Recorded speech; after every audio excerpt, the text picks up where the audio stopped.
Salam sejahtera, selamat beraktivitas. Biarlah hari ini lebih baik dari hari kemarin. Berkat Tuhan selalu berkelimpahan di hidup kita. Kita baca firman Tuhan 2 Tawarik pasal yang ke-32 ayat 1 sampai 23. Setelah peristiwa yang menunjukkan kesetiaan Hizkia itu, datanglah Sanherib Raja Asyur menyeru Yehuda. Dia mengepung kota-kota berkubu dan berniat merebutnya. Ketika Hizkia mengetahui bahwa Sanherib datang hendak memerangi Yerusalem, ia berunding dengan para panglima dan pahlawannya untuk menutup segala mata air yang terdapat di luar kota, dan mereka itu bersedia membantunya. Maka berkumpullah banyak orang. Mereka menutup semua mata air dan sungai yang mengalir dari tengah-tengah negeri itu. Kata mereka, mengapa raja-raja Asyur harus mendapat banyak air kalau mereka datang? Dengan sekuat tenaga Hizkia membangun kembali seluruh tembok yang telah terbongkar, mendirikan menara-menara di atas dan tembok yang lain di luarnya. Ia memperkuat juga Milo di kota Daud dan membuat lembing dan perisai dalam jumlah yang besar. Ia mengangkat panglima-panglima perang yang mengepalai rakyat, menyuruh mereka berkumpul ke padang di halaman pintu gerbang kota dan menenangkan hati mereka dengan kata-kata, "Kuatkanlah dan teguhkanlah hatimu, janganlah takut dan terkejut terhadap Raja Asyur serta seluruh laskar yang menyertainya, karena yang menyertai kita lebih banyak daripada yang menyertai dia. Yang menyertai dia adalah tangan manusia, tetapi yang menyertai kita adalah Tuhan Allah kita yang membantu kita dan melakukan peperangan kita." Oleh kata-kata Hizkia Raja Yehuda itu, rakyat mendapat kepercayaan kembali. Sesudah itu Sanherib Raja Asyur yang sedang mengepung Lakis dengan seluruh kekuatan tentaranya mengutus beberapa pegawai ke Yerusalem kepada Hizkia Raja Yehuda dan kepada semua orang Yehuda yang ada di Yerusalem dengan pesan, "Beginilah titah Sanherib Raja Asyur, apakah yang kamu harapkan? Maka kamu tinggal saja di Yerusalem yang terkepung ini.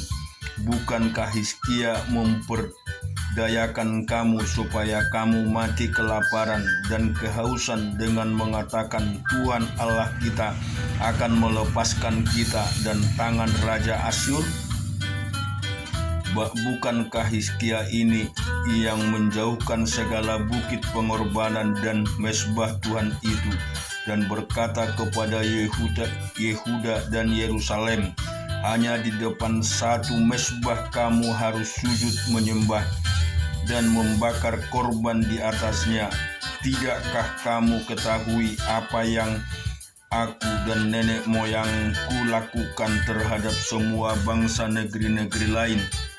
Apakah para allah bangsa-bangsa segala negeri itu pernah berhasil melepaskan negeri mereka dengan tanganku? Siapa daripada semua allah bangsa-bangsa yang sudah ditumpas nenek moyangku itu dapat melepaskan bangsanya dari tanganku? Masakan Allahmu dapat melepaskan kamu dari tanganku?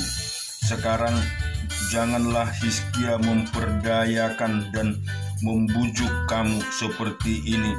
Janganlah percaya kepadanya, karena tidak ada Allah dari bangsa atau kerajaan manapun yang dapat melepaskan bangsanya dari tanganku dan dari tangan nenek moyangku. Lebih-lebih lagi Allahmu itu takkan dapat melepaskan kamu dari tanganku. Dan masih Banyak lagi yang diucapkan pegawai-pegawai Sanherib itu menentang Tuhan Allah dan menentang Hizkia hambanya. Ia menulis juga surat yang penuh cela dan hujat terhadap Tuhan Allah Israel. Bunyinya, sebagaimana para Allah bangsa-bangsa segala negeri lain tidak dapat melepaskan bangsanya dari tanganku, demikian pula Allah Hizkia takkan dapat melepaskan bangsanya dari tanganku. Dan mereka berseru dengan suara nyaring dalam bahasa Yehuda kepada rakyat Yerusalem yang ada di atas tembok untuk menakutkan dan mengejutkan mereka supaya mereka dapat merebut kota itu. Mereka berbicara tentang Allah Yerusalem seperti tentang para Allah bangsa-bangsa di dunia adalah kuatkan tangan manusia. Tetapi oleh karena itu Raja Hizkia dan Nabi Yesaya bin Amos berdoa dan berseru kepada surga. Lalu Tuhan mengirim malaikatnya melenyapkan semua pahlawan yang gagah perkasa, pemuka dan panglima yang ada di perkemahan Raja Asyur, sehingga ia maluan kembali ke negerinya. Kemudian ia ditewaskan dengan pedang oleh anak-anak kandungnya sendiri ketika ia memasuki rumah Allahnya. Demikian Tuhan menyelamatkan Hizkia dan penduduk Yerusalem dari tangan Sanherib Raja Asyur dan dari tangan semua musuhnya, dan ia mengaruniakan keamanan kepada mereka di segala penjuru. Banyak orang yang membawa persembahan ke Yerusalem untuk Tuhan dan barang-barang berharga untuk Hizkia Raja Yehuda itu. Sejak itu ia diagungkan oleh semua bangsa. Pada hari-hari itu Hizkia jatuh sakit sehingga hampir mati. Ia berdoa kepada Tuhan dan Tuhan berfirman kepadanya dan memberikannya suatu tanda ajaib. Tetapi Hizkia tidak berterima kasih atas kebaikan yang ditunjukkan kepadanya, karena ia menjadi angkuh sehingga ia dan Yehuda dan Yerusalem ditimpa murka. Tetapi ia sadar akan keangkuhan itu dan merendahkan diri bersama-sama dengan penduduk Yerusalem, sehingga murka Tuhan tidak menimpa mereka pada zaman Hizkia. Hizkia mendapat kekayaan dan kemuliaan yang sangat besar. Ia membuat perbendaharaan untuk emas, perak, batu permata yang mahal-mahal, rempah-rempah, perisai-perisai, dan segala macam barang yang indah-indah. Juga tempat perbekalan untuk hasil gandum, untuk anggur dan minyak, dan kadang-kadang untuk berbagai jenis hewan besar, dan kadang-kadang untuk kawan kambing domba. Ia mendirikan kota-kota, memperoleh banyak kambing domba dan lembu sapi, karena Allah mengaruniakan dia harta milik yang amat besar. Hizkia ini juga telah membendung aliran Gibon di sebelah hulu dan menyalurkannya ke hilir ke sebelah barat ke kota Daud. Hizkia berhasil dalam segala usahanya. Demikianlah juga ketika utusan-utusan Raja Babel datang kepadanya untuk menanyakan tentang tanda ajaib yang telah terjadi di negerinya. Ketika itu Allah meninggalkan dia untuk mencobanya, supaya diketahui segala isi hatinya. Selebihnya dari riwayat Hizkia dan perbuatan-perbuatannya yang setia, sesungguhnya semua itu tertulis dalam penglihatan Nabi Yesaya bin Amos dalam kitab Raja-Raja Yehuda dan Israel. Kemudian Hizkia mendapat perhentian bersama dengan nenek moyangnya dan dikuburkan di pendakian ke pekuburan anak-anak Daud. Pada waktu kematiannya, seluruh Yehuda dan penduduk Yerusalem memberi penghormatan kepadanya. Maka Manasye anaknya menjadi raja pengganti dia. Kita baca di Keluaran pasal yang kedua.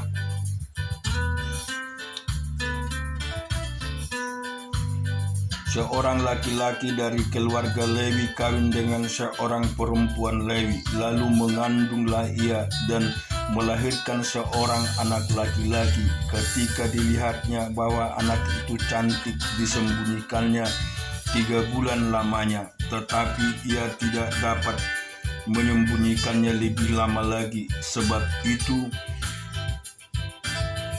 diambilnya sebuah peti pandan, dipakalnya dengan gala-gala dan diletakkannya bayi itu di dalamnya, dan ditaruhnya peti itu di tengah-tengah teberau di tepi sungai Nil. Katakan kakaknya perempuan berdiri di tempat yang agak jauh untuk melihat apakah yang akan terjadi dengan dia. Maka datanglah putri Firaun untuk mandi di sungai Nil, sedang dayang-dayangnya berjalan-jalan di tepi sungai Nil. Lalu terlihatlah olehnya peti yang di tengah-tengah teberau itu. Maka disuruhnya hambanya perempuan untuk mengambilnya. Ketika dibukanya, dilihatnya bayi itu, dan tampaklah anak itu menangis, sehingga belas kasihanlah ia kepadanya dan berkata, tentulah ini bayi orang Ibrani. Lalu bertanyalah kakak anak itu kepada putri Firaun, akan kupanggilkah bagi tuan putri seorang inang menyusu dari perempuan Ibrani untuk menyusukan bayi itu bagi tuan putri? Sahut putri Firaun kepadanya, baiklah. Lalu pergilah gadis itu memanggil ibu bayi itu. Maka berkatalah putri Firaun kepada ibu itu, bawalah bayi ini dan susukanlah dia bagiku. Maka aku akan memberi upah kepadamu. Kemudian perempuan itu mengambil bayi itu dan menyusuinya. Ketika anak itu telah besar, ia dibawalah ke putri Firaun, yang mengangkatnya menjadi anaknya dan menamainya Musa, sebab katanya, karena aku telah menariknya dari air. Pada waktu itu ketika Musa telah dewasa, ia keluar mendapat saudara-saudaranya untuk melihat kerja paksa mereka. Lalu dilihatnya lah seorang Mesir memukul seorang Ibrani, seorang dari saudara-saudaranya itu. Ia menoleh ke sana sini, dan ketika dilihatnya tidak ada orang, dibunuhnya orang Mesir itu dan disembunyikannya mayatnya dalam pasir. Ketika keesok harinya ia keluar lagi, didapatinya 2 orang Ibrani telah berkelahi. Ia bertanya kepada yang bersalah itu, mengapa engkau pukul temanmu? Tetapi jawabnya, siapakah yang mengangkat engkau menjadi pimpinan dan hakim atas kami? Apakah engkau bermaksud membunuh aku sama seperti engkau telah membunuh orang Mesir itu? Musa menjadi takut, sebab pikirnya, tentulah perkara ini telah ketahuan. Ketika Firaun mendengar tentang perkara itu, dicarinya ikhtiar untuk membunuh Musa. Tetapi Musa melarikan diri dari hadapan Firaun dan tiba di tanah Midian. Lalu ia duduk di tepi sebuah sumur. Adapun imam di Midian itu mempunyai 7 anak perempuan. Mereka datang menimba air dan mengisi palungan-palungan untuk memberi minum kambing domba ayahnya. Maka datanglah gembala-gembala yang mengusir mereka. Lalu Musa bangkit menolong mereka dan memberi minum kambing domba mereka. Ketika mereka sampai kepada Rahuel ayah mereka, berkatalah ia, "Mengapa selekas itu kamu pulang hari ini?" Jawab mereka, "Seorang Mesir menolong kami terhadap gembala-gembala, bahkan ia menimba air banyak-banyak untuk kami dan memberi minum kambing domba." Ia berkata kepada anak-anaknya, "Di manakah ia? Mengapakah kamu tinggalkan orang itu? Panggillah dia makan."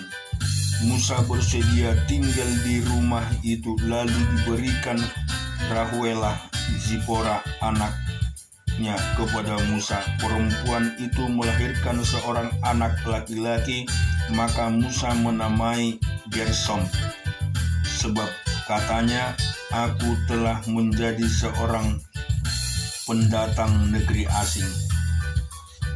Kejadian 46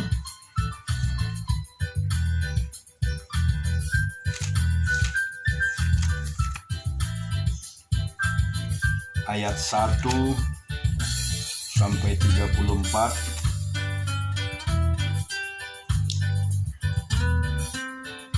Jadi berangkatlah Israel dengan segala miliknya, dan ia tiba di Betseba. Lalu dipersembahkan korban sembelihan kepada Allah Ishak ayahnya. Berfirmanlah Allah kepada Israel dan